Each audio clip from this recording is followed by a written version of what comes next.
Hello. So guys, আমি আবার একটা পাঞ্জাবি ড্রয়িং ভিডিও নিয়ে চলে এসেছি। আর এটা আমার চ্যানেলের হয়তোবা ফার্স্ট ভিডিও।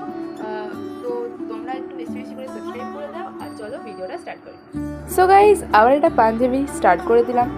আর হ্যাঁ, পুজোতে প্রচুর অর্ডার পেয়েছিলাম আর প্রচুর ভিডিও পেন্ডিং পড়ে আছে জাস্ট ফর আমার পরীক্ষার জন্য। আমি সময় করে পাচ্ছি না যে আমি এডিট করব। তো তোমরা এক এক করে এবার ভিডিওগুলো দেখতে পাবে। আর অবশ্যই এটা আমার নিউ চ্যানেলে পাবে। আমার ওল্ড চ্যানেল মানে সাব্বুল মাল হ্যান্ডে আর কোনো ভিডিও করা হবে না। আর হ্যাঁ, এটার কিন্তু ফাইনাল লুকটা আমি এই ভিডিওতে দেখাইনি, তার জন্য কিন্তু তোমাকে পরের পার্টের জন্য ওয়েট করতে হবে। আর অবশ্যই কেমন লাগছে আমার পাঞ্জাবি ডিজাইনগুলো সেগুলো অবশ্যই কমেন্টে জানিও। আর যাদের আমার এই কাজ থেকে ভালো লাগবে এবং আমার কাছ থেকে পাঞ্জাবি নিতে চাইবে তারা আমাকে মেসেজ করো। টাটা।